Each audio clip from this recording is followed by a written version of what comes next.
Vincent Harper sat in the conference room of Sterling and Associates, his leather briefcase resting against the chair leg. The clock on the wall showed 9:23 a.m. Claire was late.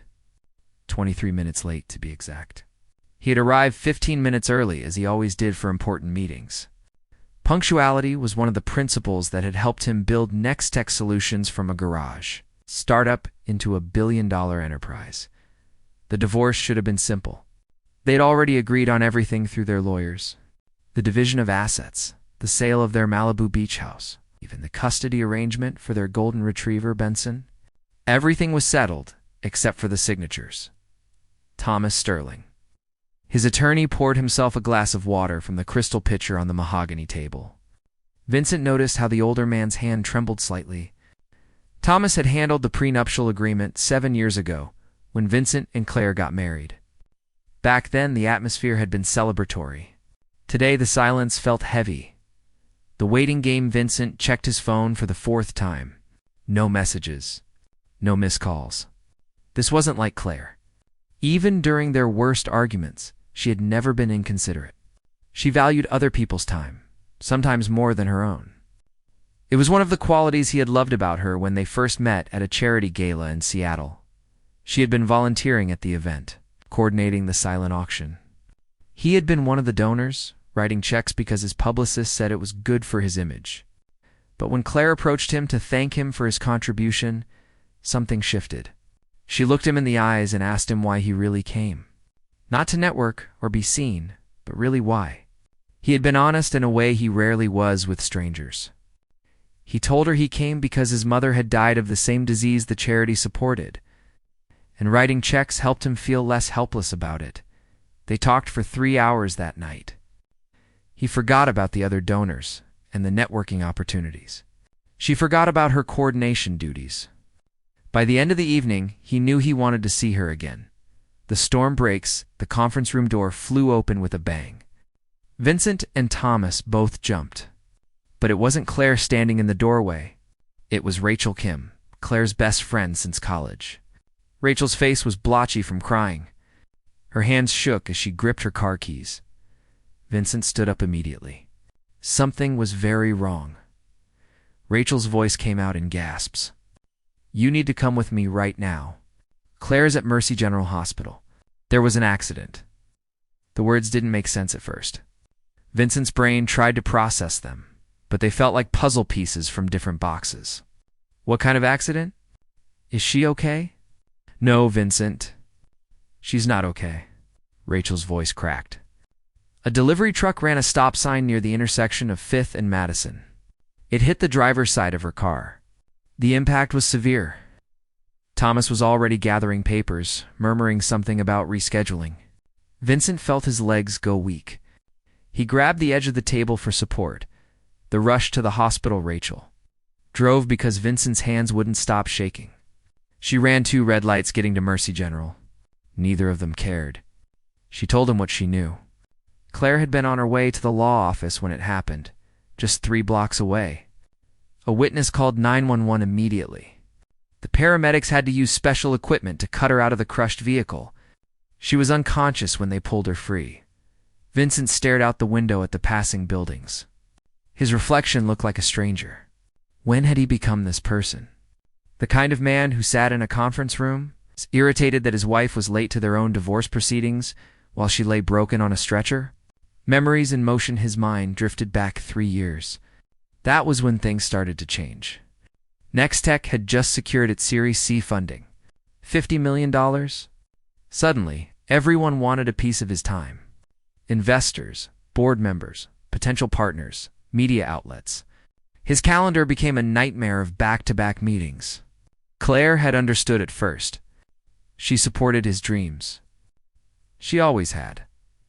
But understanding turned into lonely dinners. Support became silent resentment. He remembered coming home at midnight to find her asleep on the couch, a cold plate of food on the coffee table. He remembered the vacation to Tuscany they planned, but never took because he couldn't leave during the product launch. He remembered her birthday last year when he sent his assistant to buy her a necklace because he was stuck in Tokyo. When had he stopped seeing her? Really seeing her? She had tried to talk to him about it 6 months ago. They were having breakfast. One of the rare mornings they were both home at the same time. She had reached across the table and taken his hand. "Vincent, I miss you," she had said simply. He had pulled his hand away to answer an email on his phone. "I'm right here, Claire." "No, you're not." "You haven't been here in a long time." He had dismissed her concerns. Told her she was being dramatic. That building a company required sacrifices. That she knew what she signed up for when she married an entrepreneur. The hurt in her eyes had been clear, but he had chosen not to acknowledge it. It was easier to pretend everything was fine.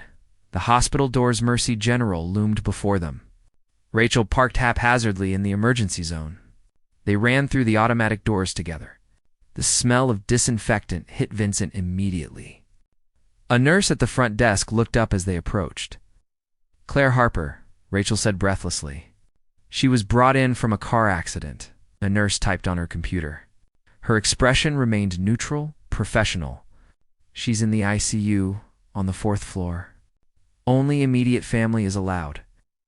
"I'm her husband," Vincent said. The words felt strange. He was about to become her ex-husband, but right now, in this moment, he was still her husband. Maybe that still meant something. Maybe it had to mean something, as they hurried to the elevator. Vincent realized the divorce papers were still sitting unsigned on the conference room table. And for the first time in months, he hoped they would stay that way. The 4th floor was quieter than the emergency room, but the silence felt more ominous. Vincent and Rachel followed the signs to the intensive care unit. A doctor met them outside the secure doors.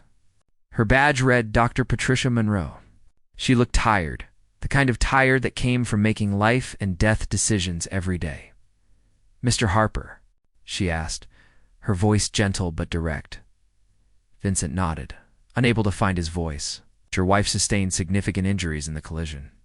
"She has a severe concussion, fractured ribs, a collapsed lung that we've stabilized, and internal bleeding that required emergency surgery. We managed to stop the bleeding, but the next 72 hours are critical. She's sedated right now to give her body time to heal." Each word hit Vincent like a physical blow. Rachel squeezed his arm, steadying him. "Can I see her?" he managed to ask. Dr. Monroe nodded. "Follow me. But I need to prepare you. She's connected to several machines. It might be difficult to see her like this." Nothing could have prepared him. Claire lay motionless in the hospital bed, tubes and wires connecting her to machines that beeped and hummed. Her face was pale, almost gray, with dark bruises blooming across her cheek and forehead. Her left arm was in a cast, suspended slightly above the bed. A ventilator helped her breathe, and monitors tracked every heartbeat, every breath, every moment of her fragile existence. Vincent's knees buckled. Rachel caught him, guiding him to the chair beside the bed. He reached out with a trembling hand and touched Claire's fingers where they lay still against the white sheets. Her skin felt cool, almost lifeless. "Claire," he whispered, "I'm here. I'm so sorry. Please come back." The first night, Rachel stayed with him for the first few hours, but eventually she had to leave to call Claire's family. Claire's parents lived in Portland. Her younger brother was stationed overseas with the Navy. Someone had to break the news gently. Alone with Claire, Vincent began to talk. He told her about the morning, about waiting in the conference room, about how angry he had been that she was late. The shame of it burned through him. He told her about the drive to the hospital, about how Rachel had run red lights. He told her things he should have said months ago, years ago, that he loved her, that he had always loved her, that he had just forgotten how to show it. A nurse came in periodically to check Claire's vitals and adjust her medications. Each time, Vincent asked if there was any change. Each time, the nurse gave him a sympathetic smile and shook her head.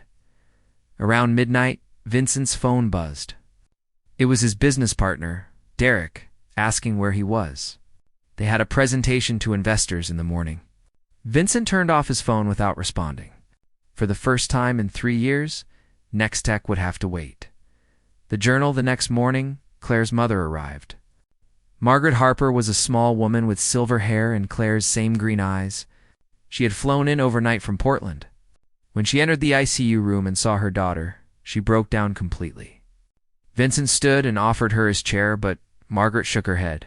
"Stay with her," she said, her voice thick with emotion. Then she looked at Vincent with an expression he couldn't quite read. Anger mixed with something else. Pity, perhaps. After composing herself, Margaret reached into her purse and pulled out a leather-bound journal. "Claire gave this to me 3 weeks ago.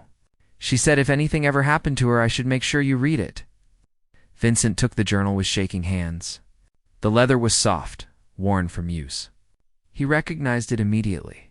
He had given it to Claire on their 2nd anniversary. She had always loved to write, to process her thoughts and feelings on paper. "She still loved you, Vincent," Margaret said quietly. "Even after everything. Even when she asked for the divorce, she never stopped loving you." After Margaret left to get coffee, Vincent opened the journal. The first entry was dated 4 years ago, back when things were still good between them. Claire wrote about a weekend they had spent hiking in the mountains. How Vincent had surprised her with a picnic at the summit. She wrote about feeling happier than she had ever been. But as Vincent flipped through the pages, the tone changed. The entries became shorter, sadder. She wrote about the loneliness of eating dinner alone night after night. She wrote about lying awake at 3 in the morning, wondering if Vincent would remember to come home. She wrote about the moment she realized she had become invisible to him. One entry, dated 8 months ago, made Vincent's heart stop. "I saw a doctor today. Dr. Chen confirmed what I suspected. I have endometriosis. Stage 3. He says it might affect my ability to have children." I wanted to tell Vincent tonight, but he came home at 11 and went straight to his office to take a call. I sat on the couch with the medical reports in my lap, waiting. He never came out. I went to bed alone and cried into my pillow. I don't think he even noticed I had been crying. How do you tell someone you're breaking when they don't see you anymore? Vincent closed the journal, unable to read more. The weight of his failures crushed down on him. Claire had been dealing with a medical diagnosis alone. She had needed him, and he hadn't been there. He hadn't even noticed. The revelation Rachel returned that afternoon with fresh clothes for Vincent and food he couldn't eat. She found him still reading the journal, tears streaming down his face. "You didn't know about the diagnosis, did you?" Rachel asked softly, sitting in the other chair. Vincent shook his head. "She never told me. But I never gave her the chance to tell me, did I? I was always too busy, always too focused on the next deal, the next milestone." Rachel was quiet for a moment. "Claire made me promise not to tell you. She said you had worked too hard to build NexTech. She didn't want to be the reason you lost focus. She thought if she just stayed out of your way, you could achieve everything you wanted." "But I wanted her," Vincent said, his voice breaking. "I wanted a life with her. I just forgot that somewhere along the way." Rachel reached over and squeezed his hand. "Then you need to tell her that. When she wakes up, if she wakes up." The "if" hung in the air between them like a storm cloud. The crisis on the second night. At 2:47 a.m., the machines around Claire's bed began to alarm. Vincent jerked awake from the uncomfortable chair where he had been dozing. Within seconds, Dr. Monroe rushed in with 2 nurses. "Her blood pressure is dropping," one nurse called out. "Possible internal bleeding," Dr. Monroe said, her hands moving quickly to examine Claire. "Get an ultrasound in here now. Mr. Harper, you need to step outside," Vincent said firmly. "I'm not leaving her, Mr. Harper. We need space to work." "Then work around me." "I'm not leaving." Dr. Monroe looked at him for a long moment, then nodded. "Fine, but stay against the wall and don't interfere." The next 20 minutes were the longest of Vincent's life. The medical team worked with urgent precision, running tests, adjusting medications, consulting in rapid medical terminology he couldn't understand. Claire's face remained peaceful, unaware of the crisis happening around her. Finally, Dr. Monroe stepped back. "The bleeding hasn't resumed. It was a pressure fluctuation from the medication. We've stabilized her, but this is a warning. Her body is very fragile right now. The next 24 hours are even more critical than we thought." After the medical team left, Vincent returned to Claire's side. He took her hand again, holding it like a lifeline. "You have to fight, Claire. Please fight. I know I don't deserve another chance. I know I failed you in every way that matters. But I'm here now. I'm finally here, and I'm not going anywhere." Do you hear me? I'm not leaving you ever again." The machines beeped their steady rhythm. Claire's chest rose and fell with mechanical assistance. But somewhere deep inside, Vincent believed she could hear him. He had to believe it, because the alternative was unthinkable. Outside the window, dawn began to break over the city. Vincent had spent 48 hours at Claire's bedside, and he would spend 48 more if he had to. He would spend forever if that's what it took. The divorce papers were still unsigned, sitting in a law office across town, and Vincent prayed they would remain that way. Because despite everything, despite all his mistakes and failures, he still had a chance to make things right. He just needed Claire to wake up. Vincent hadn't left the hospital in 3 days. His suit jacket hung over the back of the chair, wrinkled beyond recognition. His shirt was unbuttoned at the collar, his tie long since discarded. He had a rough stubble covering his jaw, and dark circles shadowed his eyes. But he didn't care about any of it. His entire world had shrunk to this small room, this bed. This woman who still hadn't opened her eyes. Margaret brought him coffee that morning. The good kind from the cafe down the street, not the hospital vending machine sludge he had been surviving on. She sat with him in silence for a while, both of them watching Claire's chest rise and fall with the help of the ventilator. "You know," Margaret said eventually, "when Claire first told me she was going to marry you, I was worried. You were so driven, so focused on your career. I thought she would get lost in your ambition." Vincent felt the words like arrows, but he deserved every one. "But then I saw the way you looked at her on your wedding day," Margaret continued, "like she was the only person in the entire world. I thought maybe I was wrong. Maybe love would be enough." "Should have been," Vincent said hoarsely. "She should have been enough. More than enough." Margaret patted his hand. "The question isn't what should have been, Vincent. The question is, what happens now? If she wakes up..." "When she wakes up," Vincent corrected firmly. The first sign had happened at 11:34 a.m. on the third day. Vincent was reading to Claire from a book of poetry they used to share, the pages worn from years of use. He was halfway through a Pablo Neruda poem when he felt it. The slightest pressure against his hand. So faint, he thought he imagined it. He stopped reading mid-sentence, his heart pounding. Claire. Nothing. The machines continued their steady beeping. The ventilator continued its rhythmic breathing. But Vincent was certain he had felt something. He squeezed her hand gently. "Claire, if you can hear me, squeeze my hand, please." Seconds passed like hours. Then, so softly he almost missed it, her fingers twitched against his palm. Vincent jumped to his feet, his chair clattering backward. Nurse, doctor, someone. Dr. Monroe arrived within minutes, bringing 2 nurses with her. They ran through a series of tests, checking Claire's pupils with a light, monitoring her brain activity, assessing her responses. Vincent stood pressed against the wall, his hands clasped together as if in prayer. "She's starting to come out of the sedation," Dr. Monroe said, unable to hide the relief in her voice. "This is a very good sign. But Mr. Harper, you need to understand that waking up is just the first step. We don't yet know the extent of neurological damage from the concussion. She may be confused, disoriented. She may not remember the accident or even events before it." "I don't care," Vincent said. "As long as she's alive, as long as she comes back." Awakening it took another 6 hours. Vincent watched as Claire slowly, painfully, fought her way back to consciousness. Her eyelids fluttered. Her fingers moved more deliberately. Small sounds escaped her throat around the ventilator.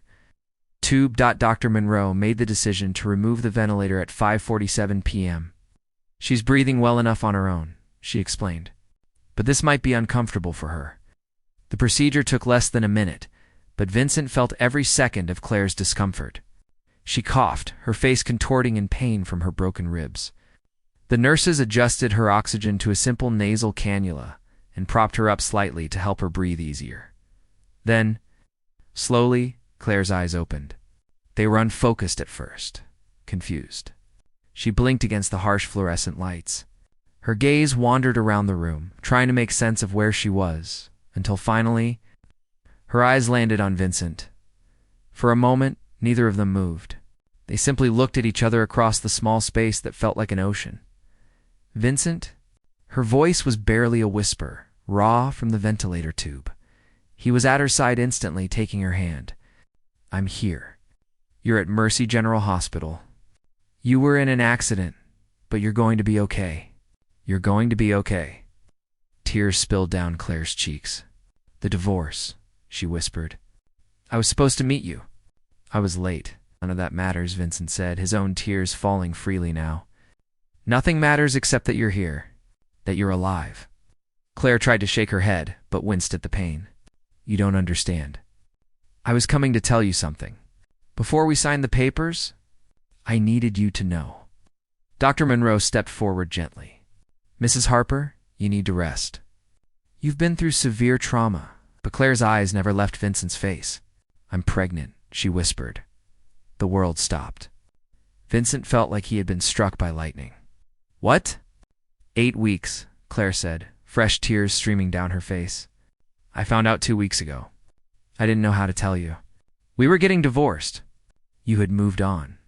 But I couldn't sign those papers without telling you the truth. Ow. Vincent sank into the chair, his legs unable to hold him. The baby? Is the baby okay? Dr. Monroe checked the chart, her expression carefully neutral. We ran comprehensive tests when Mrs. Harper was admitted. The fetus shows a strong heartbeat. Against all odds, the pregnancy appears viable.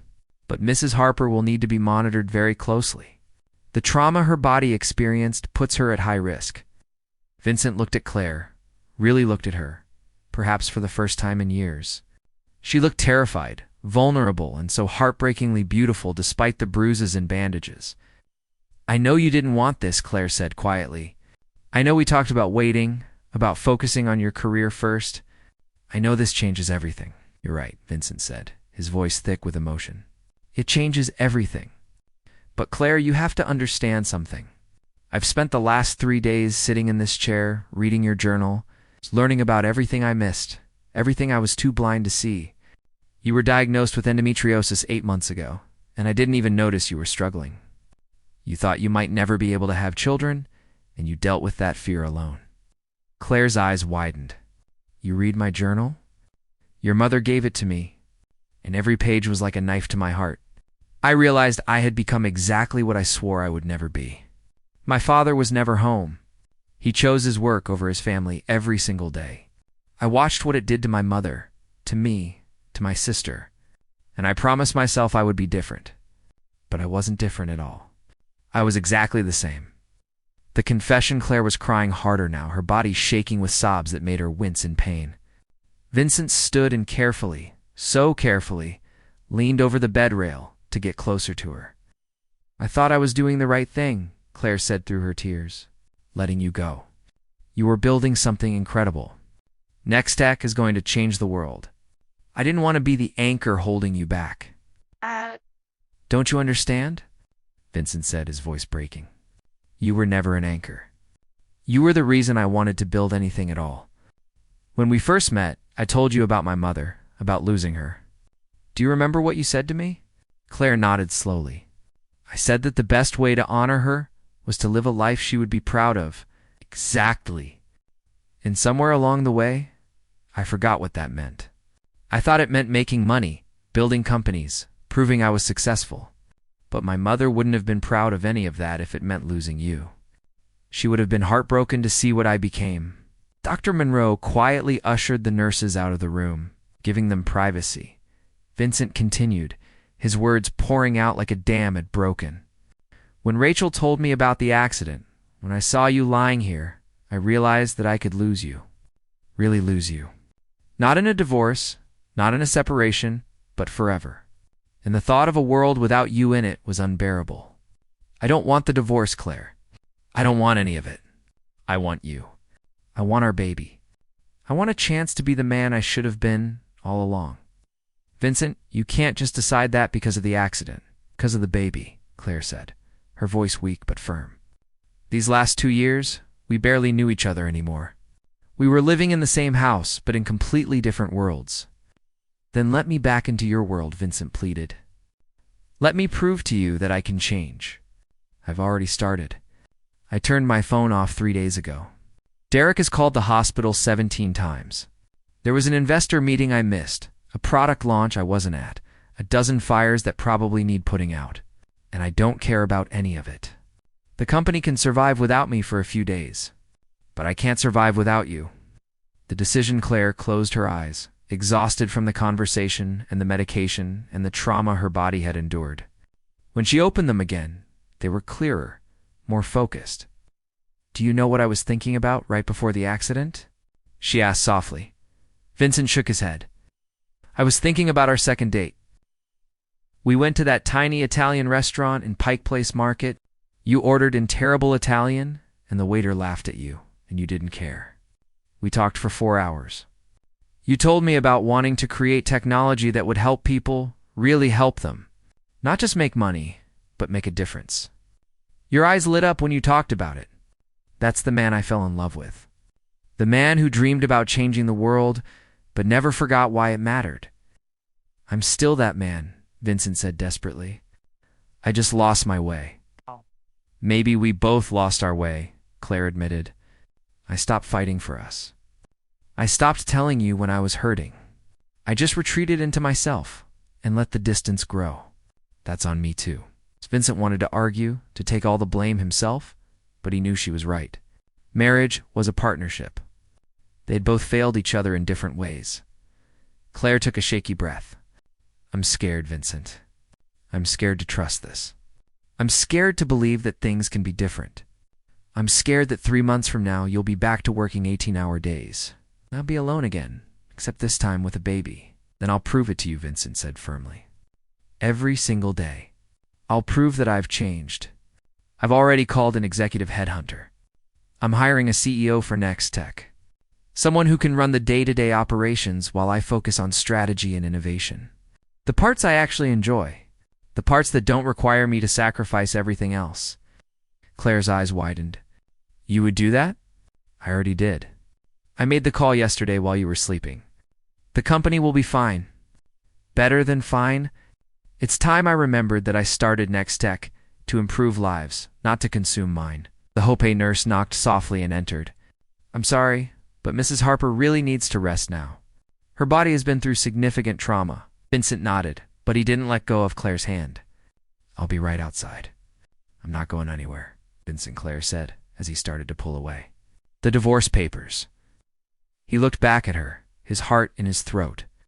"I don't want to sign them either," she said quietly, "but I need time. I need to see if this is real, if you really have changed. Can you give me that? Time to heal? Time to trust again?" "I'll give you all the time you need," Vincent promised. "As long as you give me the chance to prove myself." Claire managed a small smile, the first one he had seen in months. "Okay, we'll try." It wasn't a grand declaration of love. It wasn't a passionate reunion. It was tentative, uncertain, fragile. But it was a beginning. And as Vincent stepped out into the hallway, leaving Claire to rest under the watchful care of the medical team, he felt something he hadn't felt in years. Hope the divorce papers would remain unsigned. The company would learn to function without him being available every minute of every day. And he would spend every moment proving to Claire that she and their baby were his priority. Not his only priority, but his first priority. Always. Outside the hospital window, the sun was setting over the city, painting the sky in shades of orange and pink. Vincent watched it for a moment, thinking about new beginnings and second chances. Then he pulled out his phone, turned it back on, and sent a message to Derek. "Taking family leave effective immediately. Promote Jessica to interim CEO. I'll be available for emergencies only. Trust the team. They've got this." Then he turned the phone off again and settled into the uncomfortable chair in the hallway outside Claire's room. He would be there when she woke up. He would be there for every doctor's appointment, every ultrasound, every moment of her recovery. He would be there. Finally, completely, undeniably there. And that was where his second chance began. The end.